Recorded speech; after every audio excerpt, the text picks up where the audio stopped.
मुंबई अहमदाबाद महामार्गावर खड्ड्यांचं साम्राज्य उभं आहे। मी सध्या आहे घोडबंदर रोडवर। घोडबंदर हॉटेल इथे आहे। माझ्या मागे जर पाहिलं तर हा ठाण्याचा रोड आहे आणि ज्या ठिकाणी मी उभा आहे त्या ठिकाणी जर आपण पाहिलं तर केवढा मोठा खड्डा आहे। या खड्ड्याची जर तुम्ही लेंथ पाहिली तर 7 फूट लेंथ आहे, 3 फूट असा तो रुंद खड्डा आहे। केवढा मोठा खड्डा आहे आणि ज्यावेळेला पाणी भरतं त्यावेळेला खड्डा दिसत नाही, गाड्या याच्यात आपटतात आणि त्यानंतर तुम्ही पाहू शकता की काय प्रकारे लोकांच्या कमरेचे स्पाईनचे अवस्था होईल आणि यामुळे अशी वाहतूक कोंडी होते। कारण खड्ड्यांमुळे वाहतूक संथ गतीने होते। मीरा भाईंदर असेल आणि हे ट्रॅफिक काजूपाडापासून ते थेट वसई विरारपर्यंत गेलेलं आहे। तासनतास म्हणजे लोक गुजरातवरून अवघ्या 2 तासात वसईत येतात आणि वसईतून त्यांना ठाणा गाठायला परत 4 तास लागतात। त्यामुळे एकंदर तर दुसरीकडे मीरा भाईंदरच्या आयुक्तांवर आणि महापौरांवर गुन्हा दाखल व्हावा अशी मागणी राजू भोईर यांनी केलेली आहे। त्यामुळे त्यांनी तसं प्रशासनाला लेटर देखील दिलेलं आहे। आपण पाहिलं काही दिवसांपूर्वी वाहतूक पोलिसांनी देखील महानगरपालिकेला पत्र लिहिलं होतं की काय तुमचं निकृष्ट दर्जाचं काम आहे आणि त्याच्यामुळे मोठ्या प्रमाणात वाहतूक कोंडी होते। परंतु एवढं होऊनही महापालिकेला जाग येत नाही, MMRDAला जाग येत नाही।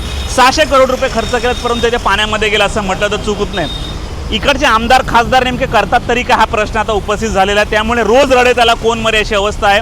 त्यामुळे घोडबंदरच्या इतर या वाहनावरून रोडवरून प्रवास करणाऱ्यांचं काय म्हणणं आहे आपण ऐकूयात। आता हे एक पत्र माझ्या हातात आहे। 13 तारखेला मीरा भाईंदरच्या प्रथम नागरिक महापौर डिंपल मेहता यांनी 13 तारखेला एक पत्र दिलेलं आहे की घोडबंदर रस्ता हा त्याचं जे खड्डे दुरुस्तीचं काम आहे महापालिकेमार्फत करून आता आपण बघा इथे किती ट्रॅफिक आहे। या ट्रॅफिक अशी ट्रॅफिक या लोकांना रोज सहन करावी लागते। 2-2 तास ठाण्याला जायला लागतं।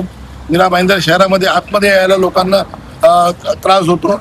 या कायमुख ते काजूपाड्यापासून भारतीय जनता पार्टीचे सत्ताधारी 4 नगरसेवक असून देखील महापौरांनी हा पत्रव्यवहार करून हा रस्ता थांबवलेला आहे। त्याबद्दल आम्ही ह्यांनी जर निषेध करण्यासाठी आम्ही पत्र दिलेलं आहे आणि ह्यांनी जर हा रस्ता रिपेअरिंग नाही केला तर आम्ही 48 तारखेला त्यांना अल्टिमेटम दिलेलं आहे आणि आम्ही आंदोलन करू। इथे ठिकठिकाणी रस्त्यामध्ये झाडं लावू, कमळा जे 79 नगरसेवक आहेत 79 कमळाची फुले लावू आणि यांना जागरूक करू।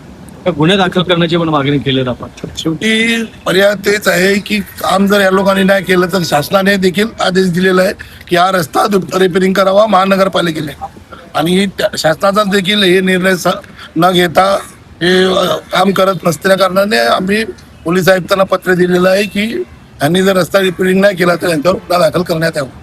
विषय असा आहे की फाउंटन ते जो रस्ता गायमुख आहे हा नॅशनल स्टेट हायवे होता। हा स्टेट हायवे अनेक वर्षापासून PW त्याचं मेंटेन करायची। मधल्या काळात तिकडचे आमदार ते असक्षम होते, त्याने तो जबरदस्तीचा रस्ता महापालिकेला देऊन टाकला। आता आमच्या शहरातला स्टेटसोबत नॅशनल हायवेसुद्धा आहे। आता नॅशनल हायवे नॅशनलवाले मेंटेन करतात, स्टेटवाले हे महानगरपालिकेला घ्यायची गरज का होती? आमच्याकडे पहिले आमचे शहरातले रस्ते आहे त्याला प्रायोरिटी द्यायची की ते स्टेट हायवेला द्यायची? आम्ही महानगरपालिका स्थापित झाल्यानंतर आम्ही परत ठराव केलं की हा रस्ता आम्ही सांभाळू शकत नाही, आमची ऐपत नाही आहे, म्हणून हा शासनाने परत घ्यावं असा ठराव आम्ही तो पाठवला आहे आणि शासनाने अजून तो ठराव पण रद्द केलेला नाही आहे आणि आम्ही ते करू शकत नाही म्हणून स्पष्ट सांगितलं शासनाने करावं आणि त्यांना वाटत असेल की आम्ही करावं तर शासनाने ते महानगरपालिकेला पैसे द्यावं, आम्ही ते करण्यास तयार, नाहीतर त्यांचा रस्ता त्यांनी करावं। किती खर्च केला आपण? बघा, मीरा भाईंदरचं एकूण रस्ते रिपेअरिंगपासून म्हणजे आम्ही लाईटसाठी खोदतो, पाणीसाठी खोदतो, पाईपलाईनसाठी खोदतो, नॅचरल खड्डे पडतात, काही नवीन रस्ते, तर टोटल आमचं 40 कोटीचं बजेट आहे। पूर्ण मीरा भाईंदरचं क्षेत्र किती आहे तर 79 किलोमीटर आहे ना। हा एक रस्ता 4.5 किलोमीटरचा गेल्या वर्षी 5 कोटी रुपये लागले, या वर्षभरात पूर्ण मेंटेन केले तर 7-8 कोटी अजून लागेल। मग 20% अख्ख्या मीरा भाईंदरचं बजेट एक 4 किलोमीटरचा रस्त्याला द्यायचं, हे कसं चालणार? शहर चालवायचं की नाही चालवायचं आहे? ही गरजच का होती की ते शासनाकडनं तिकडचा आमदाराला की शासनाकडनं मीरा भाईंदरला द्यायला रस्ता?